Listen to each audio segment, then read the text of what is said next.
O caso prático de programação que mostrarei agora aconteceu por solicitação de uma empresa. Nesta empresa apresentamos o sistema DOT, que é para administração e organização de TI, e o sistema foi aprovado para aquisição de centenas de licenças. Mas para isso precisávamos gerar gráficos de produtividade dos departamentos e pessoas tão bons quanto os gráficos do Excel. Então, na época, solicitamos esta melhoria no produto para o fornecedor, quando eles nos avisaram que o roadmap do produto não previa esta melhoria em 2017. Você pode imaginar a frustração da nossa equipe com isto. Daí decidimos usar o VBA do Excel para desenvolver este módulo. Para vocês terem uma ideia do desafio, este é o arquivo que o ADOT gera com todos os títulos de janelas, tanto de aplicações quanto de navegadores usados pelos colaboradores. Eu deixei os títulos de janelas borrados porque estas são partes de um arquivo real do cliente. Tínhamos que transformar este arquivo, texto, em gráficos relatórios como estes. Aqui é mostrado o tempo de uso de cada software. O navegador Google Chrome foi o campeão, seguido pelo Internet Explorer em vice. Nessa outra imagem aparecem as pessoas que mais usaram os computadores. A empresa também queria saber os 3 softwares mais usados por cada colaborador, não por departamento no caso. Vejam que coloquei nomes fictícios como comercial.usuário5 para preservar as pessoas, mas na empresa colocamos os nomes reais das pessoas para os gestores poderem avaliar. Para saber mais detalhes sobre quão produtivas as pessoas são nos computadores, nos pediram relatórios mostrando os softwares utilizados, os títulos das janelas, saber o tempo absoluto e a porcentagem do tempo em foco em cada janela. Aqui novamente borrei a imagem para sigilo de informações. Também solicitaram outro relatório que, ao invés de usuário no primeiro nível, tivesse a aplicação software utilizado. Então, ao invés de usuário, software e título de janela, queriam que aparecesse software, usuário e título de janela. E agora, como passar automaticamente os dados brutos de uma planilha para relatórios e gráficos tão bem organizados? Daí é que usamos o VBA no Excel, Visual Basic for Applications. Para aprender a programar no Excel, é fácil, pois temos muitas informações valiosas na internet e podemos aprender por tentativa e erro. O gravador de macros no Excel facilita muito nesse aspecto. Funciona assim, você faz as ações que quer e ele gera o código. Aqui mostrarei um exemplo de macro. Você pode vir aqui, gravar a macro, aí você escolhe o número dela, aqui eu colocarei o número macro 91. E aí eu vou fazer um simples cálculo aqui, e o Excel vai gerar o código equivalente a essa soma de 1 mais 3. Né? Então, estou fazendo aqui na planilha, e o Excel está gravando a macro. Então, eu posso parar a gravação da macro, e aí eu posso verificar como é que essa macro ficou. Então, se vocês entrarem aqui em exibir macros, e buscarem por editar a macro 91, vai aparecer o código equivalente àquele cálculo que eu fiz na planilha. Então, cada uma dessas instruções tem uma função, né? E isso é um exemplo de um programa. É uma subrotina. É um código, né, dentro do Excel que faz o trabalho para nós. Então, agora eu posso utilizar esse código. Vejam só. Eu poderia deslocar essas 3 células à direita aqui, e agora eu posso rodar o código que a recém eu gravei. Esse código 91, se eu rodar ele, ó, vai aparecer nas mesmas posições. 1, 13 e depois a soma que é 4. Posso apagar novamente. E agora a minha ideia é fazer uma alteração no código para que vocês vejam como é simples de trabalhar. Então, eu poderia entrar aqui no código, né, e substituir o 1, eu poderia substituir por 2. Então, eu salvo aqui a macro, e se eu rodar ela novamente, agora ele vai somar 2 mais 3, sendo igual a 5.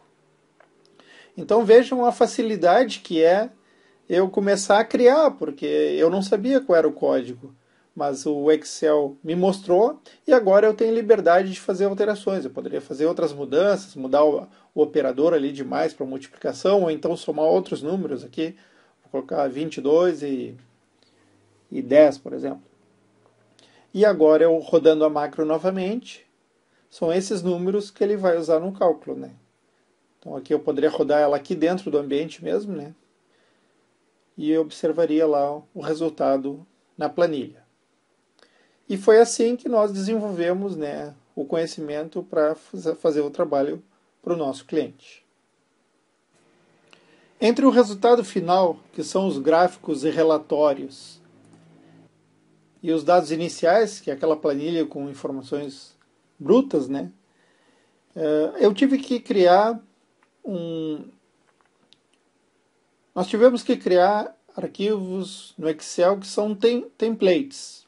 Esses templates já têm todas as abas ali, com as informações que irão ser recebidas, ele manipula essas informações, ele filtra por departamento e por cada um dos colaboradores e cria tabelas dinâmicas.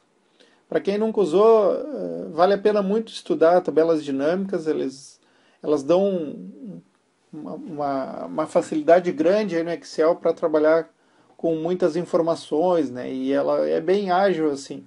Então, através de customização você consegue ter muito resultado com tabela dinâmica. E a partir dessas tabelas dinâmicas, nós criamos os gráficos dinâmicos, né? Então, o que acontece? Quando eu modifico um dado na referência aqui, departamento, eu mudar o tempo ali, tempo em foco de uma janela. Quando eu mudo essa informação e eu atualizar, claro, o gráfico e a tabela dinâmica, automaticamente o gráfico ele vai ficar correto, né? Então aqui vocês vejam, estou atualizando todas as tabelas dinâmicas, né? Ele vai então passar a informação correta. Veja ali que o gráfico mudou, vocês viram? E eu posso fazer essa atualização automática via programação, via aqueles códigos na macro do Excel. Então, se eu jogar as informações certas lá no início, no final eu terei um gráfico super organizado com as informações corretas. Então aqui, ó, fazendo outro exemplo aqui, modificando novamente as informações. E vocês vejam ali, quando eu modifico a informação, ó, olha, vou mudar aqui de 25 para 15. E agora é o dado de entrada, né? Agora eu vou no gráfico, atualizo a tabela dinâmica, né? E agora, se eu for para o gráfico, vocês vão ver que ele vai modificar o gráfico. Dá para perceber o gráfico modificando. E aí ele já fica numa nova situação. E assim por diante, né? Assim foi feito para os departamentos, para usuários e softwares, né, usados pelo departamento como um todo, e depois para os colaboradores de cada departamento, né? Então vejo ali que a informação ela tá disponível, né, de diversas formas. Aqui, ó, também criamos os top 3, né, que eu tinha falado antes, os softwares mais utilizados por cada um dos colaboradores.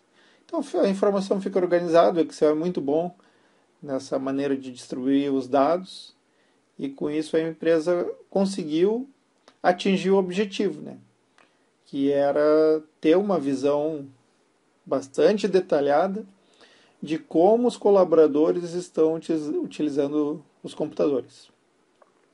Esse é um exemplo de TI, mas poderia ser um exemplo de engenharia. Qualquer conjunto de dados aí que esteja numa planilha Excel, vocês podem fazer a mesma sequência e gerar gráficos a partir desses dados, né?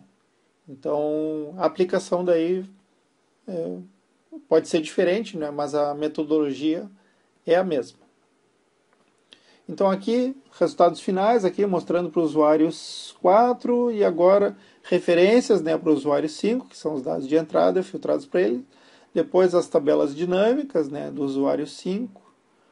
Por fim, o dashboard, que são os gráficos, né, desse usuário específico 5, porque são 5 usuários no departamento comercial. E agora eu vou mostrar para vocês como se atualiza automaticamente. Vejam que são 5 usuários, eu tenho informações dos usuários ali, produtividade total do departamento, né, dos usuários do departamento, e agora eu quero mostrar que atualiza automático. Vejam ali, eu tenho 3 itens abaixo do Internet Explorer, né, Zimbra, entrada ali de e-mail. Agora eu vou lá na macro, depois que eu trabalhei ela muito, né, ela tem quase 4.000 linhas, então eu vou passar para 30 segundos agora, um tempo de corte, que é o evento mínimo assim que nós consideramos. Menos que 30 segundos não consideramos. Consideramos de 30 segundos para cima. Antes estava com 600 segundos, né? 10 minutos. Por isso que tinha poucos itens na lista. Agora o que eu vou fazer? Eu vou rodar a macro, que é essa macro 1, e ele vai fazer todo o processamento das informações, abrindo o arquivo original, manipulando ele para acertar informações relativas a tempo e data, que os formatos estavam de maneira errada lá. E aí, abrindo esses templates que eu criei, né, do setor comercial, por exemplo, e passando por cada uma das abas e colocando as informações pertinentes ali, do departamento comercial e dos usuários. Agora ele já está gerando os HTMLs, né, que vão ser lidos lá pelo Adot como informação final. Então aí está gerando, né, está passando para nós os dados atualizados. Isso ele faz para cada um dos dashboards, né, dos 5 usuários e também dos top 3, enfim, todas as informações que a gente preparou nos templates. Se eu quiser outras informações, eu posso modificar o template e aí tudo estará funcionando. Agora ele terminou então, com um tempo de corte de 30 segundos, e eu posso verificar a modificação agora. Vejam que se eu voltar lá no Adot, né, eu só tenho 3 linhas ali abaixo do comercial, usuário 5 e Internet Explorer. Se eu clicar na aba do lado e voltar para ali, automaticamente ele já vai trazer muito mais linhas, porque o corte agora é 30 segundos. Se vocês forem ver o último item ali do Internet Explorer, que é Zimbra Convite, está com 32 segundos. Então ele conseguiu fazer. E agora eu tenho as informações de todos os usuários, né? 1, 2, 3, 4, 5.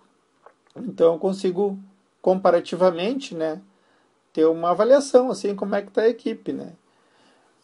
Quanto tempo eles estão ficando em cada aplicação. Pode estar adequado para a empresa, pode não estar, né? Então é algo que o gestor vai ter que olhar com mais cuidado isso aqui.